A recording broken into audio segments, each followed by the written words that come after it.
Mohammed Samlia, a psychiatrist here in Dubai, where we run one of the Spravato treatment centers. I'm Dr. Joseph Al-Khouri. I'm the medical director of a Spravato Treatment Centre in Dubai, United Arab Emirates. So Spravato is indicated for the treatment of treatment-resistant depression in adults when used in conjunction with an oral antidepressant. There's an RMP training that guides HCPs how Spravato to be monitored, given and administered to our patients. So the RMP requirements are: 1, ensuring that Spravato is administered in a healthcare setting that's capable of performing the appropriate monitoring. The treatments are going to be given in a consistent manner.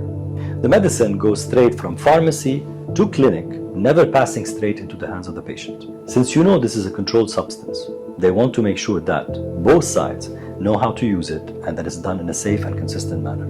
The third component of the RMP is making sure that the patients are aware of the adverse events of sedation and dissociation that can occur and the need for monitoring. Some side effects need to be monitored, and number 1 is dissociation. This is common and expected side effect. Which is why patients have to be monitored in the office for 2 hours after administration.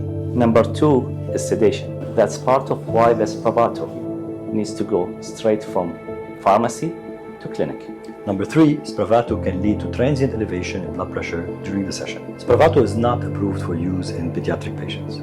We are currently treating over 40 patients with Spravato. Been in practice for about 25 years at this point, taking care of patients with depression and other mental health conditions.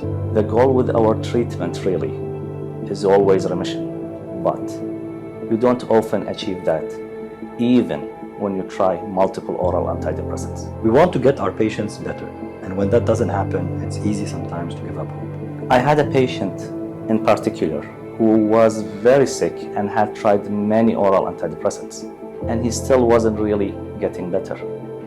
In fact, he got worse. So Spravato was a natural addition to our practice because it had a lot of potential to help a lot of patients with TRD. I knew it was something I wanted to add to my practice. TRD, or treatment-resistant depression, refers to a group of patients who have not responded to 2 or more antidepressants. Up to a third of patients will not achieve a significant response. So there's definitely a huge unmet need.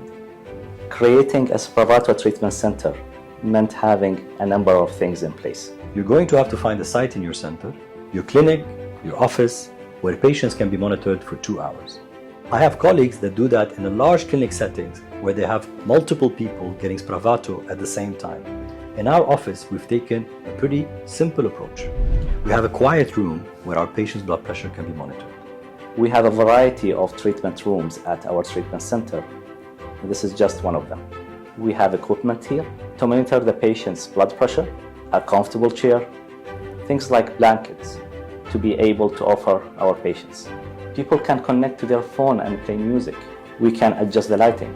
And a nurse call button in this room so that if patients do need anything, they can call us. So those are all things that really help with lessening anxiety and creating that non-stimulating environment for the patient. If you have a patient failed on 2 or more oral antidepressants, the Spravato is currently needed in your treatment plan for. The referral process to start Spravato is an available option through a streamlined process. First, you need to discuss with your patient the referral process and why you see Spravato fitting in on his treatment journey. The other thing we want to talk to patients about is that they are not going to get one treatment and feel well immediately. You can then fill the referral form, which you can get from J&J team or from the treatment center, and share it with our center direct through the patient.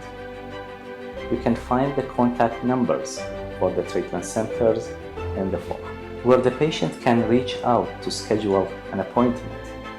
We have a team who understands the treatment very well and can answer some questions upfront before scheduling the treatment session.